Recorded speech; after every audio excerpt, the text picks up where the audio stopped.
পশ্চিমবঙ্গে ভোটার তালিকার বিশেষ নিবিড় সংশোধন এসআইআর প্রক্রিয়া শুরু হয়ে যাওয়ার পর থেকেই ঠাকুরনগরে মতুয়া শিবিরে সিএএ এর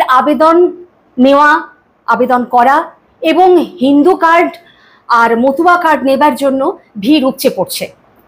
সেই ঠাকুরনগরের মতুয়া শিবির থেকে সরাসরি এসেছি মচনন্দপুরে উদ্বাস্তু আন্দোলনের অবিসংবাদী নেতা সুকৃতি রঞ্জন বিশ্বাসের কাছে। তার কাছ থেকে জানার চেষ্টা করব যে এই যে হিন্দুত্বের কার্ড নেবার জন্য ভিড়, মতুয়া কার্ড নেবার জন্য ভিড়, সিএএ এর আবেদন, এসআইআর এর সঙ্গে এই জায়গাটা কিভাবে আমরা সম্পর্কিত করতে পারি এবং এতে কি লাভ হতে পারে। প্রথমে 2003-এ সমস্ত মানুষকে অনুপ্রবেশকারী ঘোষণা করেছিল, বিজেপি করেছিল এই আইনটা 2003 সালে, যে কেউ ভারতে আসবে পৃথিবীর যে কোনো দেশ থেকে বিনা পাসপোর্টে বা বৈধ অনুমতিপত্র ছাড়া যদি আসে তাহলে সে অনুপ্রবেশকারী, এবং এই অনুপ্রবেশকারী হলে সে আর ভারতবর্ষের নাগরিকত্ব কোনো উপায়ে পাবে না। এইটা বিজেপি 2003 সালে করেছিল। মতুয়াদের এবং অন্যান্য উদ্বাস্তুদের দীর্ঘ আন্দোলনের ফলে 2016 সালে একটা বিল আনে, যেটা ক্যাপ 16, সেইটা কার 19 হয়েছে 2019 সালে আইনে পরিণত হয়ে। এখন নাগরিকত্ব দেওয়ার কথা যখন বলছে, এই উদ্বাস্তুদের মতুয়াদের আন্দোলনের চাপে পড়ে বিজেপি নিজেদের তৈরি করা আইনটাতে একটা সংশোধন করেছে। সেইখানে ওরা ছাড় দিল 3টে দেশকে, আফগানিস্তান, বাংলাদেশ, পাকিস্তান, আর 6টা সম্প্রদায়কে ছাড় দিল, মানে ধর্ম সম্প্রদায়কে। সেটা হলো হিন্দু, বৌদ্ধ, খ্রিস্টান, জৈন, পার্সি, শিখ। এখন প্রশ্ন হলো যে এই যে মাইনরিটিস, যারা ওই দেশের মাইনরিটিস, মুসলিম বাদে আর যারা, তারা কাতে নাগরিকত্বের আবেদন করতে পারবেন, কারণ তারাই ছাড় পেয়েছেন অনুপ্রবেশকারী তকমা থেকে। তাহলে তারা যে হিন্দু অথবা বৌদ্ধ, খ্রিস্টান, এইটা তো তাদের একটা প্রমাণপত্র দিতে হবে। সেই প্রমাণপত্রটা ঠাকুরনগর থেকে দিচ্ছে যে এই লোকগুলো সব হিন্দু। এইটা হচ্ছে এই হিন্দু কার্ড, কারণ ওইটা না হলে তো কাতে আবেদন করা যাবে না। কিন্তু ওই যেটা ঠাকুরবাড়ি, আপনি জানেন এই সমস্ত ধর্মীয় পরিবারগুলো আছে যারা, তারা এইটাই তাতে রুটি রুজি। মানে আপনি যদি মুসলিমদেরও কিছু কিছু জায়গা আছে, আপনি জানেন তাদের ভক্তরা যায়, হিন্দুদেরও নানান জায়গায় আছে, এটা একটা ব্যবসা করে নিয়েছে। হ্যাঁ, মানে এখানে আবার দুটো শিবির আছে, শান্তনু ঠাকুরের শিবির একটা আছে, সুব্রত ঠাকুরের শিবির আর একটা আছে। দু জায়গা থেকেই কার্ড দেওয়া হচ্ছে। তো আমরা যেখানে গেছিলাম মূলত শান্তনু ঠাকুরের শিবির, এবং সেখানে বহু মানুষ আসছেন। কিন্তু প্রশ্ন হলো, যারা ধরুন 20 বছর আগে এসছেন বা 15 বছর আগে এসছেন, তার মানে তাদের বলতে হচ্ছে না ভাই আমরা এখানকার নাগরিক নই। না, এই যে উদ্বাস্তু এবং মতুয়ারা যে বলছেন আমরা নাগরিক নই, এইটা তো আর একেবারে এমনি এমনি বলছে না। আসলে মতুয়ারা এই যেটা বলছে এটা ঠিক বলছেন, কারণ কে নাগরিক কে নাগরিক নয় সেইটার তো আইডেন্টিফাই করার জন্য ভারতবর্ষের একটা নাগরিকত্ব আইন আছে। সেই আইনে বলছে যে যাদের জন্ম ভারতবর্ষে 50 সাল বা তারও আগে থেকে এখানে যাদের জন্ম, তারাও তো এই দেশের ভূমিপুত্র, জন্মসূত্রে ভারতের নাগরিক। কিন্তু ভারতের বাইরে যাদের জন্ম, সেটা আমাদের নাগরিকত্ব আইন এবং ভারতের সংবিধান দুটোতেই বলেছে তারা ভারতবর্ষের নাগরিকত্ব পাবে, কিন্তু তাদের আবেদন করে নাগরিকত্ব নিতে হবে।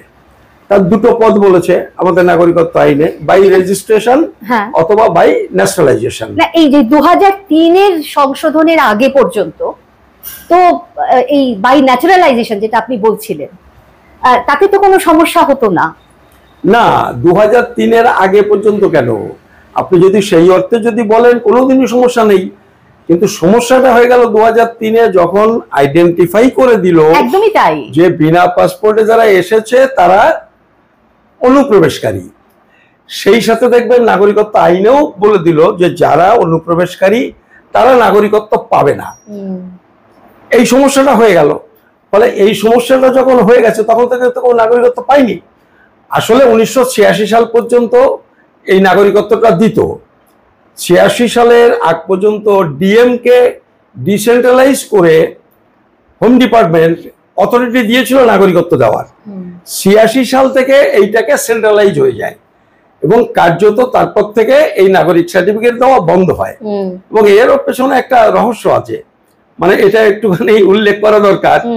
এই 86 সালে তখন বুটা সিং স্বরাষ্ট্রমন্ত্রী, এই মমতা বন্দ্যোপাধ্যায় তখন সম্ভবত যাদবপুর কেন্দ্র থেকে বোধহয় এমপি হয়েছিলেন। উনি চিঠি লিখেছিলেন যে এই নাগরিকত্ব দেওয়ার ব্যাপারটা এই ডিসেন্ট্রালাইজ করে রাখা উচিত নয়, এটা কেন্দ্রের হাতে সেন্ট্রালাইজ করা উচিত। এবং তার পরপরই আলটিমেটলি এটা সেন্ট্রালাইজ হয়ে যায় এবং নাগরিকত্ব দেওয়াটা বন্ধ হয়ে যায়।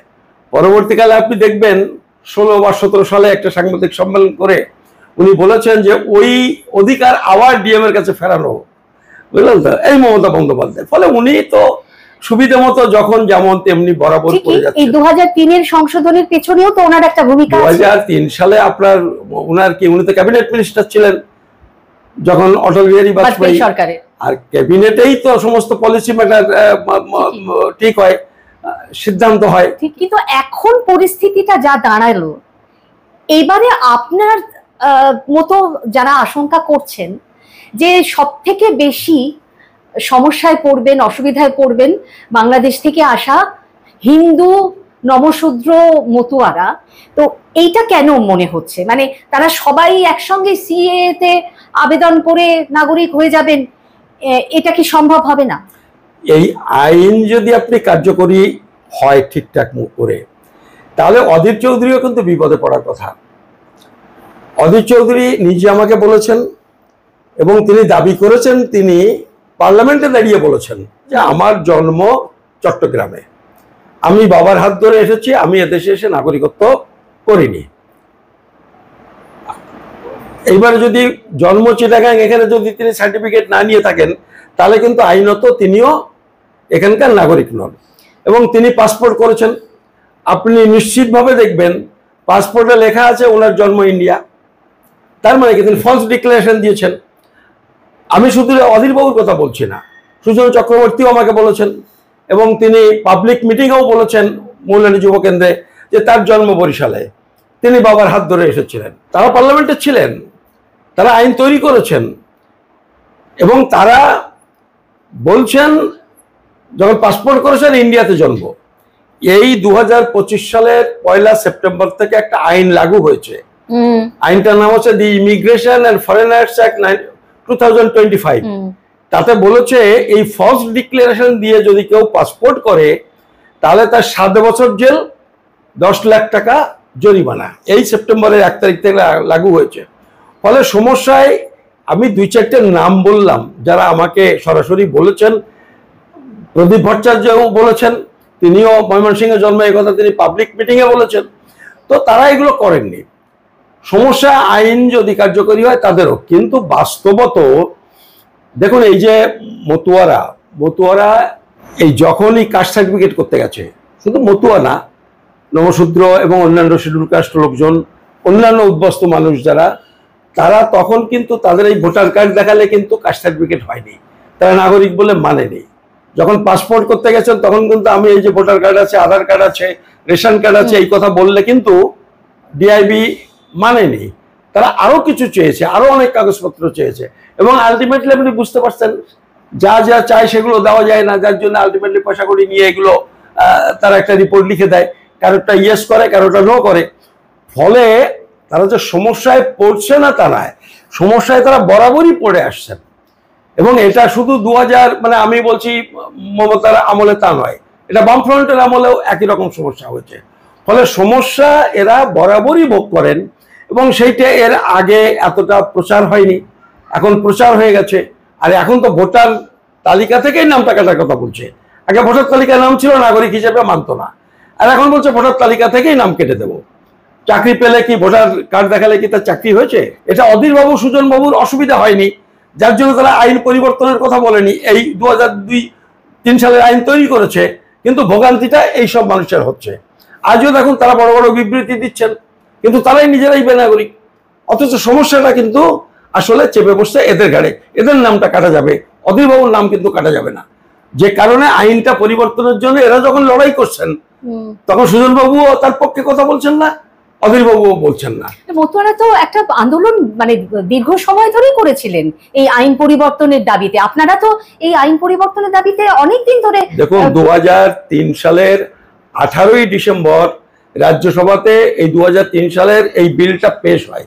2003 সালে আমি ব্যক্তিগতভাবে ওই ডিসেম্বরের 3 মাস আগে সেপ্টেম্বর মাসে আমি দিল্লি গিয়ে অন্তত 15 জন 20 জন এমপির বাড়িতে গিয়ে আমি বলেছি এই বিপদটা আসতে যাচ্ছে, কারণ ওই যে খসড়া আইনটা তারা সার্কুলেট করেছিল, ওই যে মতামত চায় না, পাবলিকের মতামত চায়, সংগঠনের আমরা বলেছিলাম এটা উদ্বাস্তুদের বিপদ হবে।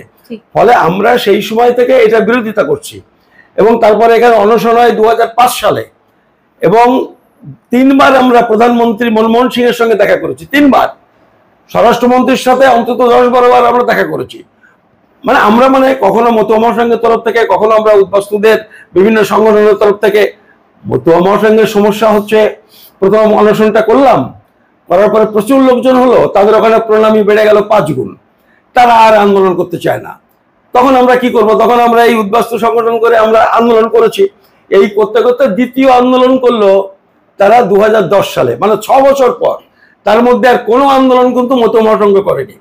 প্রধানমন্ত্রী মনমোহন সিং কথা দিয়েছিলেন, যখন আমরা কথা বলছি কি বলেছিলেন জানেন?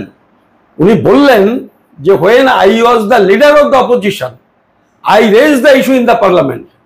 Now I am the Prime Minister of India. It is my moral obligation to get it done.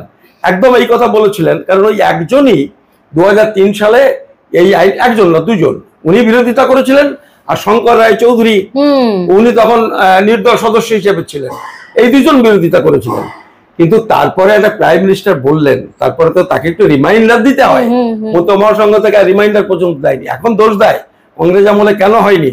2004 থেকে 2010 এর মধ্যে আর কিচ্ছু করেনি, কারণ ওদের প্রণামীটা বেড়ে গেছে, লোকজন বেশি আসছে, আয় ইনকাম বেড়ে গেছে। এবং আপনি দেখবেন 2025-এ স্পেশাল ইন্টেন্সিভ রিভিশন হয়ে যাবে। এর পরেও যখন তারা চাকরির বিষয় আসবে, হায়ার এডুকেশনের বিষয়ে আসবে, কাস্ট সার্টিফিকেটের বিষয়ে আসবে, এই যে ভোটার তালিকা 2025-এ এসআইআর এর পরে যেটা হবে এটা মানবে না। কারণ দেখুন এই নাগরিকত্বের ব্যাপারটা এক একটা দপ্তরের এক এক রকমের হিসাব। ধরুন আপনি যদি কাস্ট সার্টিফিকেট পেতে যান, কাস্ট সার্টিফিকেট তো ওরা যে নথিগুলো চেয়েছে এসআইআর এর জন্য তার মধ্যে একটা কাস্ট সার্টিফিকেট, কিন্তু বিষয়টা দেখেন, বিষয়টা হচ্ছে কাস্ট সার্টিফিকেট এইটা তো দেয় ব্যাকওয়ার্ড ওয়েলফেয়ার ডিপার্টমেন্ট থেকে। তারাও একজন বাংলাদেশিকে তো কাস্ট সার্টিফিকেট দেবে না, ইন্ডিয়ান হতে হবে। তো ব্যাকওয়ার্ড ডিপার্টমেন্ট কে ইন্ডিয়ান না, এইটার জন্য তারা ক্রাইটেরিয়া ঠিক করেছে, তার যদি ভোটার তালিকায় নাম থাকে, বা তার মা বাবার কারো যদি ভোটার তালিকায় নাম থাকে, বা তার ব্লাড রিলেটেড কারোর ভোটার তালিকায় নাম থাকলেও ব্যাকওয়ার্ড ক্লাস কমিশন ধরে নেবে যে সে ভারতীয় নাগরিক, তার কাস্ট সার্টিফিকেট দিয়ে দেবে। এটা হচ্ছে ওই ডিপার্টমেন্টের একটা ক্রাইটেরিয়া। আবার ইলেকশন কমিশন বলছেন এই 11টা ডকুমেন্ট থাকলে তিনি ভোটার তালিকায় তার নাম উঠবে, ওরা নাগরিক হিসেবে মেনে নিচ্ছে। আবার স্বরাষ্ট্র দপ্তর যদি এর পরে কোনো হিসাব করে বা এনআরসি যদি হয়, তখন দেখবেন যে এই ভোটার তালিকারও তারা মানবে না, তখন আবার বলবে নাগরিকত্বের একটা ক্রাইটেরিয়া ঠিক করে এই ডকুমেন্ট না হলে হবে না। আসলে আমি আপনাকে বলি 11টা ডকুমেন্টের মধ্যে একটা আছে যে স্কুল ফাইনাল পাস হলে হবে, ম্যাট্রিকুলেশনের সার্টিফিকেট, কিন্তু একজন বাংলাদেশ থেকে ক্লাস 7 পর্যন্ত পড়ে এসে এখান থেকে পাস করে একটা স্কুলে এসে স্কুল ফাইনাল পাস করলো, তাহলে সেটা কি করে তার নাগরিকত্বের প্রমাণ হয়? যেহেতু তার জন্ম বাংলাদেশে, বাংলাদেশ থেকে এখানে আসলেই তার আমাদের দেশের নাগরিকত্ব আইন বলছে তাকে আবেদন করে নাগরিকত্ব নিতে হবে। তার স্কুল ফাইনালের সার্টিফিকেট দেখলে তো সে নাগরিক হয় না, কিন্তু এরা সেটা করে নিচ্ছে। তাহলে কে বিদেশি আর কে ভারতীয় এইটা কি দিয়ে প্রমাণ হবে? এইটা প্রমাণ হতে গেলেই তো আপনাকে নাগরিকত্ব আইনের একটা ক্রাইটেরিয়া আপনাকে দেখতে হবে, বা সংবিধানের 326 ধারায় কি বলেছে? ভোটার তালিকায় নাম উঠবে তার যিনি ভারতীয় নাগরিক হবেন, না ভারতীয় নাগরিক হলেও হবে না, 18 বছর বয়স হতে হবে। তাহলে এবারে ভোটার তালিকা কে তৈরি করবে? ভোটার তালিকা কে তৈরি করবে? ভোটার তালিকা তৈরি করবে ইলেকশন কমিশন। তাহলে ইলেকশন কমিশন সে বিকাশ বাবু বলুন আর যিনি বলুন, তারা সুপ্রিম কোর্টের অ্যাডভোকেট হতে পারেন, তারা যদি বলে এই একটা সুজন বাবু বলুন যে এই এখতিয়ার ইলেকশন কমিশনের নেই, কথা বললে তো হবে না। ঠিকই, কিন্তু দেবাশিস সেনকে যখন ইন্টারভিউ করেছি, তিনি তো এখানে মুখ্য নির্বাচনী আধিকারিকের দায়িত্ব পালন করেছিলেন 5 বছর। তিনি কিন্তু বলেছিলেন যে হ্যাঁ, ইলেকশন কমিশন এটা দেখতে পারে, কারণ যিনি ভোটার হবেন তাকে ভারতীয় নাগরিক হতে হবে। এইগুলো তো গোজামিল হচ্ছে, মেলাতে পারবে না। কারণ শুনুন, ধরুন এখানকার একজন ভূমিপুত্র, বাউরি, বাগদি, মুসলমান, তারা কি দেখাবেন? আপনি যে এখানকার জন্মসূত্রে, তারা তো সবাই জন্মসূত্রে নাগরিক, জন্মসূত্রে নাগরিকত্বের প্রমাণটা কি? Birth certificate. এবার বার্থ সার্টিফিকেট কম্পালসারি করবার জন্য দি registration of birth and death act 1969 করেছিল। কিন্তু আপনার দেখবেন যে এইটা গভর্নমেন্ট পরিসংখ্যান নিতে নিতে দেখেছে যে ওইটা যদি ইমপ্লিমেন্ট করে তাহলে ঠকবাজ থেকে আউজার হয়ে যায়, অধিকাংশ লোক তারা বেনাগরিক হয়ে যায়।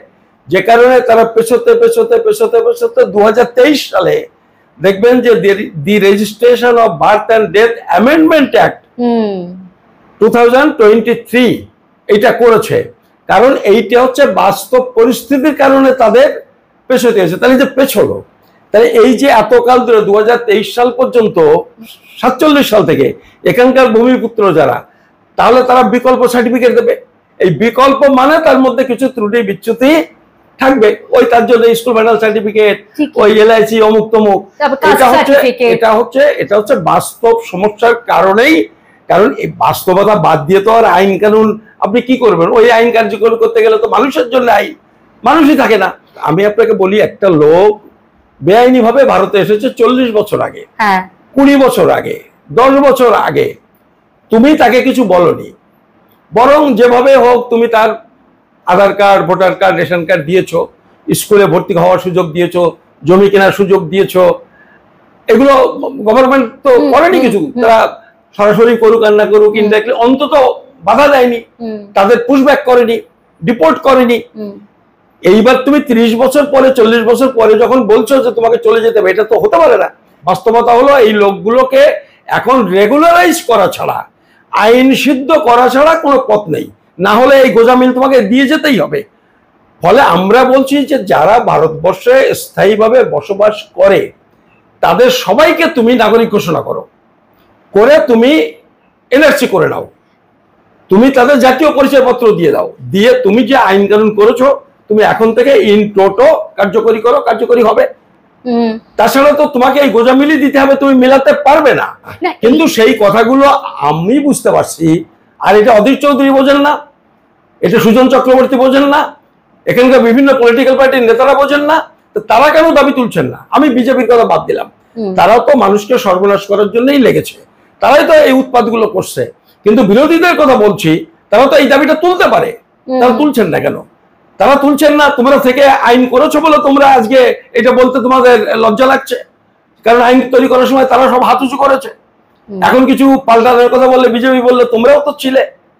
কেন্দ্রীয় সরকার বিজ্ঞপ্তি জারি করলেন কিছুদিন আগের কথা বলছি, যে 2024-এর 31শে ডিসেম্বর পর্যন্ত যারা এসেছেন, হিন্দু যারা এসেছেন বাংলাদেশ থেকে, তাদেরকে আমরা ডিটেনশন ক্যাম্পে পাঠাবো না। মানে তারা এখানে বসবাস করতে পারবেন, তাদের কোনো চিন্তা নেই, তারা ডিটেনশন ক্যাম্পে তাদের যেতে হবে না, এটুকু আশ্বাস তারা দিচ্ছে। আশ্বাস দিয়েছে, সেটা একটা অর্ডার বের করেছে। তাদের কিন্তু অনুপ্রবেশকারী নয়, ওই যে 2014-এর ক্যাটাগরিতে কিন্তু ফেলেনি, এটা কিন্তু আলাদা একটা ক্যাটাগরি। এরা কিন্তু নাগরিকত্বের জন্য অ্যাপ্লাই করতে পারবে না। 14 থেকে 24 পর্যন্ত কিন্তু শুধু থাকতে পারবে, বসবাস করতে। আসলে আপনি একটা জিনিস লক্ষ্য করুন, 98 সালে যখন বিজেপি 13 মাসের সরকার, তখন স্বরাষ্ট্রমন্ত্রী হচ্ছে লালকৃষ্ণ আদবানি এবং উপপ্রধানমন্ত্রী। তখন তিনি একটা ঘোষণা করেছিলেন যে আমরা ভারতের বসবাসকারী প্রত্যেককে 2 ধরনের কার্ড দেব, একটা হচ্ছে সবুজ কার্ড আর একটা হচ্ছে লাল কার্ড। যারা লাল কার্ড পাবেন, যারা প্রমাণ করতে পারবেন না যে তারা এখানকার বৈধ নাগরিক, মানে লাল কার্ড হবে এক ধরনের ওয়ার্ক পারমিট, নাগরিকত্বের অধিকার পাবে না, ভোট দিতে পারবে না, সরকারি চাকরি পাবে না, এরকম সার্টেন রাইট তারা পাবে না। বাদ বাকি হয়তো একটা রুলস করে দেবে, এইগুলো তুমি একটা পলিসি তৈরি করবে, এইগুলো পাবে। এইরকম একটা জনগোষ্ঠী তারা তৈরি করার প্ল্যান 1998 থেকে, সেইটাকে ওরা আইনসঙ্গত করলো এই এখন এসে, যে ওইটা থাকতে পারবা নাগরিক অধিকার পাবে মানে না। কার্ড নেই কিন্তু ব্যাপারটা সেরকমই দাঁড়াবে একদম, মানে আমি বলছি এদের এটা ওই যে ক্রোনোলজি বলে না, आप क्रोनोलॉजी समझ लीजिए। ওইখান থেকে ঘোষণা করেছিল, আইন করলো এসে এই 2025-এ যে তাদের আমরা থাকতে দেব, নাগরিক অধিকার দেব না, যেটা ঘোষণা করেছিল লাল কার্ড সবুজ কার্ড। ঠিকই, তাহলে এসআইআর এর নিয়ে যে এই আতঙ্কের একটা বাতাবরণ তৈরি হয়েছে, অনেকের মধ্যেই ভয় ঢুকে যাচ্ছে যে কি হবে, নাম থাকবে না আমার ভোটার তালিকায়, এই আতঙ্কটার কতটা ভিত্তি আছে? না, আতঙ্কটা তো অত্যন্ত বাস্তব। অনেকে সুইসাইডও করেছে। সুইসাইড করা আমি বলছি এরকম কোনো এটা করা উচিত নয়, এটা অত্যন্ত দুর্বল চিত্ত, সেটা নিয়ে অনেক বিতর্ক থাকতে পারে। কিন্তু এইটা তো একটা দুশ্চিন্তার কারণ তো বটেই।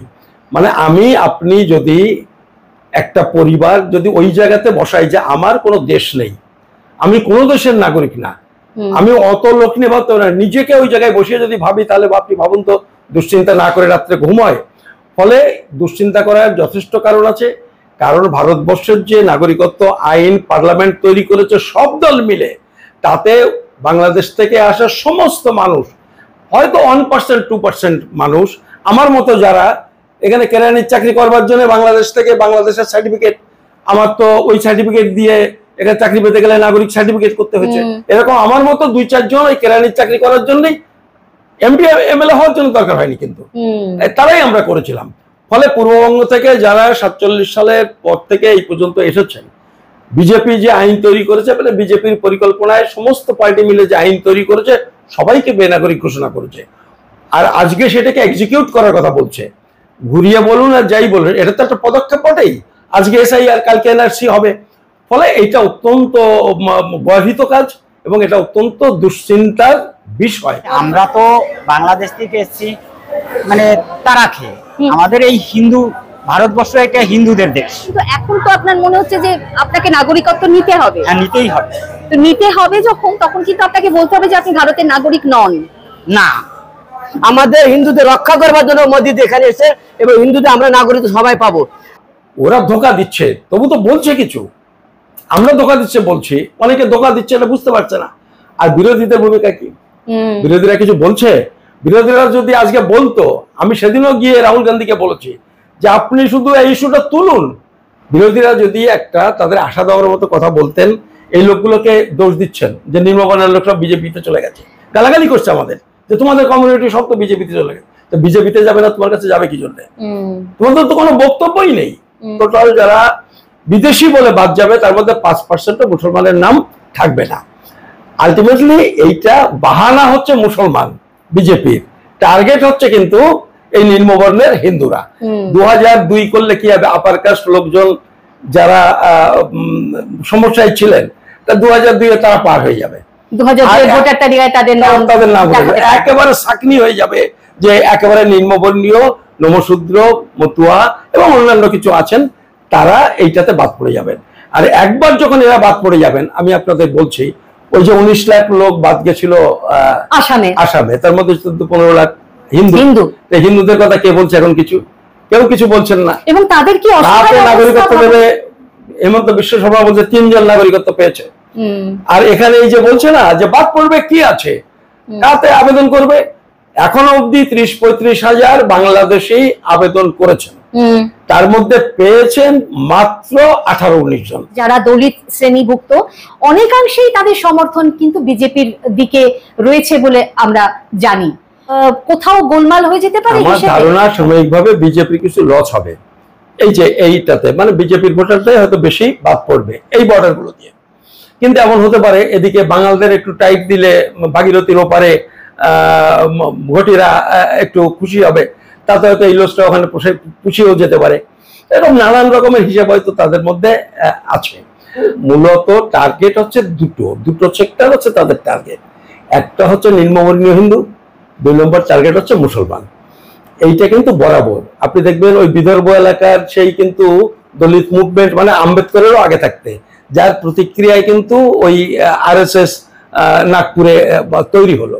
ফলে এদের নিয়ে তাদের কোনো সাময়িকভাবে তারা ভোটের জন্য নানান রকমের কথা বলছেন, এটা ভোটের রাজনীতি। কিন্তু ইন দ্য লং টার্ম এরা যদি ক্ষতিগ্রস্ত হয়, তাতে তাদের কোনো সমস্যা নেই। আর এই লোকগুলোকে ধোকা দেওয়া খুব সুবিধা। কিন্তু মধ্যবিত্ত সমাজের একটা বড় অংশ মনে করছেন যে যত অনুপ্রবেশকারী সবই মুসলিম, মানে মুসলমানরা কি ঘাস খায়? তারা একটা সংখ্যাগুরু মুসলমান দেশ থেকে আমার দেশে কেন আসবেন?